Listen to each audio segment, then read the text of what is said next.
अगला सवाल दीपिका ने पूछा है, सद्गुरु, आपने एक दर्शन में कहा है कि आपको हर किसी से वैसे ही पेश आना चाहिए जैसे आप मुझसे पेश आते हैं। सद्गुरु, आप करुणावतार हैं, लेकिन मेरे घर में एक अमानवीय दुष्ट प्राणी है। उसमें आपको देखना मुश्किल हो जाता है। इस परिस्थिति में मैं उससे कैसे निपटूं?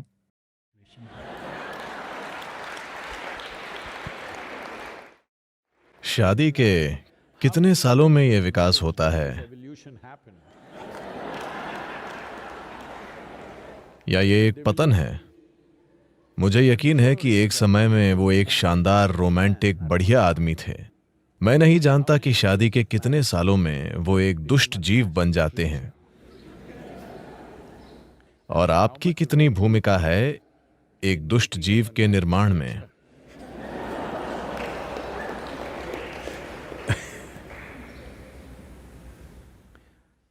देखिए, खासकर अगर वो एक दुष्ट जीव हैं, अगर ऐसा है तो ये आपका नजरिया है। लेकिन खासकर अगर कोई व्यक्ति एक दुष्ट जीव है आपके घर में या आपके ऑफिस में या आप जहां भी हैं, आपका किसी चीज को एक खास तरीके से देखना उनके बारे में नहीं है, यह आपके बारे में है। क्या आप अपनी आंखों को, अपने मन को, अपने दिल को, अपने शरीर को सुखद रखना चाहती हैं या दुखद? आप इस बारे में अपना मन बना लीजिए।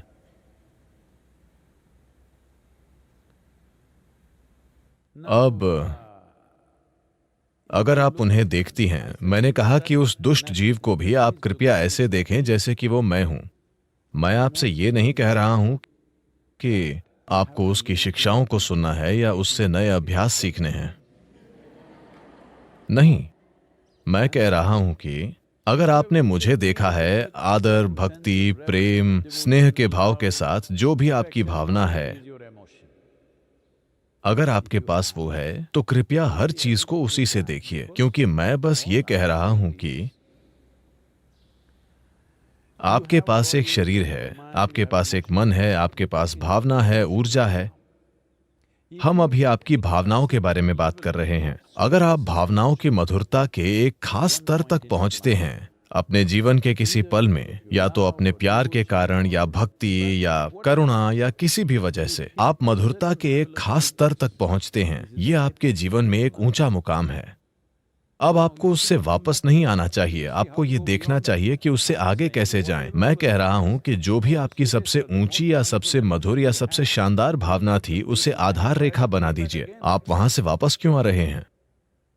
अगर आपने वैसी भावना का अनुभव नहीं किया होता, तब मैं आपसे क्या कहता? आपने अपने जीवन में कौन सी सबसे मधुर भावना महसूस की है? मेरा बच्चा। ठीक है, हर किसी को अपने बच्चे की तरह देखिए। हमने आपको ये एक समय पर कहा था, फिर मैंने देखा आप यहां बैठे आनंद और प्रेम के आंसू अपनी आंखों से बह रहे थे। फिर मैंने कहा हर किसी को उसी तरह देखिए जैसे आप अभी मुझे देख रहे हैं, क्योंकि ये आपकी आंखों को, आपके मन को, आपके दिल को, आपके शरीर को और आपके जीव को मधुर और शानदार बना देगा। ये उनके बारे में नहीं है, खासकर अगर वो मुश्किल दे रहे हैं। फिर आपको अच्छी ट्रेनिंग मिल रही है। अगर आप नर्क जाते हैं तो भी आप अच्छे से रहेंगे। हाँ, क्योंकि किसी ने आपको गारंटी नहीं दी है। क्या मैंने आपसे कभी कहा है कि मैं आपको स्वर्ग का टिकट दिला दूंगा? मैं आपको लगातार धमकाता रहा हूं कि चीजें यही होंगी। तो आपको समझना होगा कि यह आपके रूपांतरण के बारे में है। आपके साथ समस्या यह है कि चूंकि आपने वो क्या है, वैसे भी मैं कोई नाम नहीं लेना चाहता। आपने वो सारी रोमांटिक किताबें पढ़ी जब आप एक टीनेजर थे और फिर आपने हर तरह की चीजों की कल्पनाएं कर लीं। सबसे पहले तो आप खुद के साथ ईमानदार नहीं हैं। आपके हार्मोन असर दिखा रहे हैं। अचानक आप किसी को देखते हैं, वाह, मुझे यकीन नहीं होता वो इतनी सुंदर है, वो कितनी जबरदस्त है, वो कितना हैंडसम है, वो कितना अच्छा है, हर चीज जो वो करता है। आप खुद को बकवास से भर रहे हैं।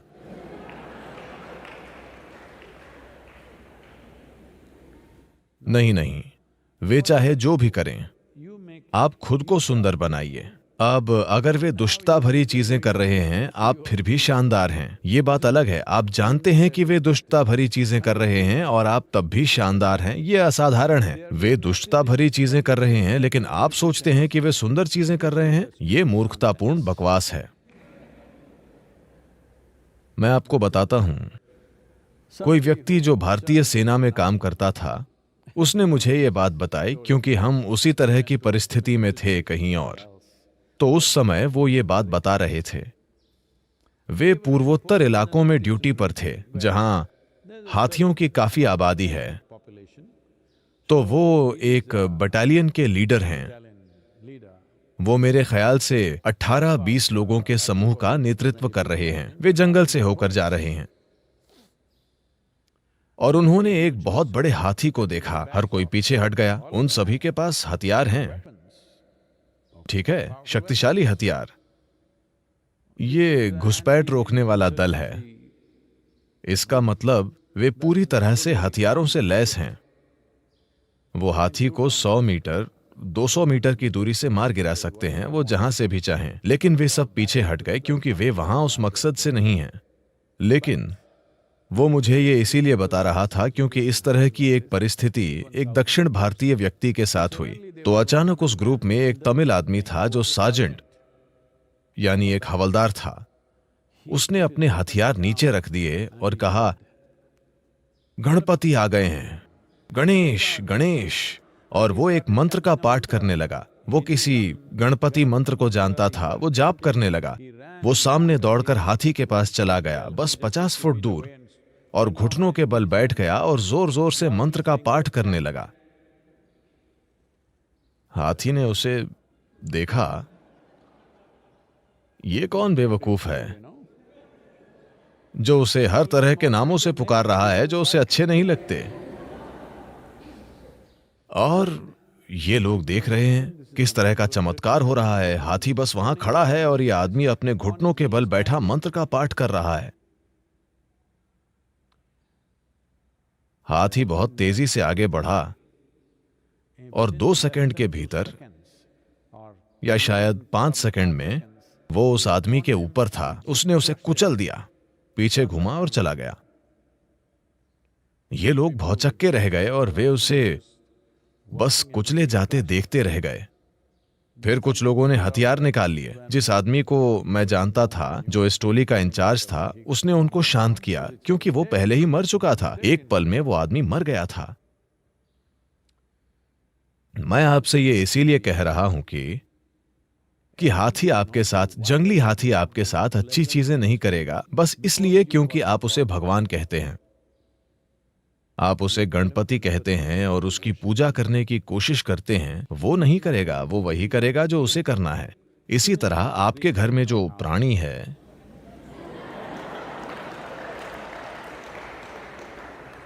वो वही करेगा जो उसे करना है, जो भी उसका गुण है। मैं सिर्फ आपके बारे में बात कर रहा हूं। आप हमेशा जीवन को एक रिश्ते के रूप में सोचते रहे हैं। नहीं नहीं, मैं चाहता हूं कि आप समझें, आपके पैदा होने से पहले या जब आप पैदा हो रहे थे तब भी आपका अपनी मां के साथ भी कोई रिश्ता नहीं था। यह बहुत अलोकप्रिय होने वाली है, ये लोग मेरी आलोचना करेंगे, लेकिन कृपया इसे देखिए। आपका कोई रिश्ता नहीं है, हमारा बस एक अस्तित्व है। रिश्ता आपकी जरूरतों की वजह से बना। आपने उन्हें भोजन के रूप में देखा, आप उनके पास गए। आपने उन्हें अपने जीवित रहने के आधार के रूप में देखा, आपने उसे जल्दी से पहचान लिया। जिस पल बच्चा पैदा होता है, उसे किसी दूसरे पुरुष या किसी और महिला को सौंप दें और उन्हें बच्चे की सभी जरूरतों का ध्यान रखने दें, बच्चा तुरंत उनके पास चला जाएगा। ये पूरी सोच कि आपको लगता है कि वो आपके पास आ रहा है क्योंकि आप मां हैं और आपने उसे पैदा किया है, नहीं, सिर्फ जरूरतों के कारण। वरना केवल अस्तित्व है। यह अस्तित्व या तो सचेतन हो सकता है और एक अद्भुत उपस्थिति में रह सकता है और इसके लिए उपलब्ध हो सकता है, या बस सर्कस करता रह सकता है। शुरू में आपकी मां सब कुछ थी, वो सबसे अद्भुत प्राणी थी, और फिर आप बड़ी हो गईं, आप एक किशोर बनी और आपने एक लड़के को देखा, वो सबसे शानदार आदमी था पूरी दुनिया में। जब आपकी माँ बीच में आई, अचानक आपको उनसे नफरत होने लगी। हेलो? जब वो आदमी आया, वो सबसे सुंदर था, फिर वो एक दुष्ट प्राणी बन गया, या आपने ऐसा सोचा। अब आप सोचती हैं कि वो सबसे बुरा इंसान है। ये चलता रहता है। मैं चाहता हूं कि आप समझें कि सुंदरता और बुराई दोनों आप बना रहे हैं। मैं आपसे ये बनाने के लिए, मैं आपसे ये सोचने के लिए नहीं कह रहा हूं कि ये व्यक्ति जो कुछ भी कर रहा है वो शानदार है। ये जीवित होने का एक मूर्खतापूर्ण तरीका है। ये सिर्फ इतना है कि अगर आप सब कुछ देखते हैं तो आपके पास जो भी चरम अनुभव है उसे आधार बनाएं। This is growth. यही विकास है। आपने सांप और सीढ़ी का खेल खेला है? Swing, swing. आपने वो खेल खेला है, सांप और सीढ़ी का खेल? जब आप इस खेल को खेलते हैं तो आपका इरादा एक बार सीढ़ी चढ़ने के बाद वापस आने का नहीं होता। आप एक सांप को नहीं छूना चाहते हैं, आप एक और सीढ़ी खोजना चाहते हैं, एक और सीढ़ी ऊपर जाना। ये जीवन की एक सहज अभिव्यक्ति है। तो एक बार जब आप अपने भीतर मिठास का एक निश्चित स्तर जान लेते हैं तो इसे नीचे मत लाइए। यही आधार होना चाहिए। अगला स्तर बेहतर और बेहतर होना चाहिए। इसीलिए जब मैंने कहा अभी आप यहां पर परमानंद के आंसुओं और मेरे साथ ऐसे प्यार से बैठे हैं, Then I said, let this be the basis. फिर मैंने कहा ये आधार होना चाहिए, इससे नीचे मत जाइए। हर चीज को इस रूप में देखें, कम से कम इतना तो होने दें। अगर ये लगातार हो रहा है, बार बार हो रहा है, तो निश्चित रूप से आप एक और सीढ़ी ले लेंगे। बस थोड़ा सा समय लगेगा। नीचे मत आइए, मैंने बस यही कहा है। और कृपया उसका एक बुरे प्राणी के रूप में वर्णन न करें। बेचारा आदमी।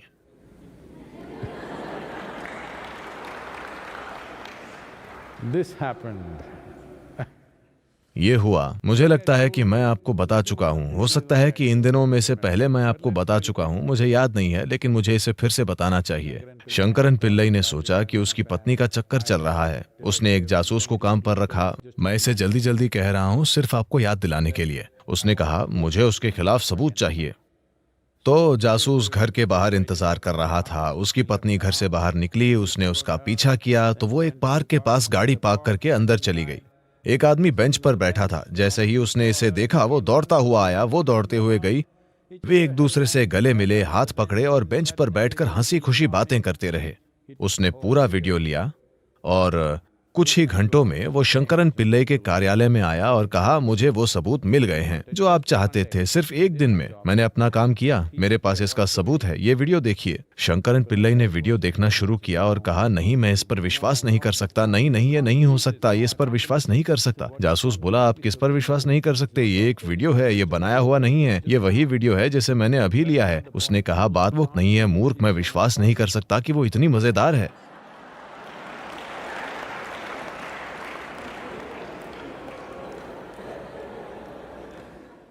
इसलिए After 15 days is over, 15 दिनों के बाद जब आदमी कहीं दूर चला जाता है तो आप देखेंगे कि वो कितना मजेदार था। खुद के साथ ऐसा मत कीजिए।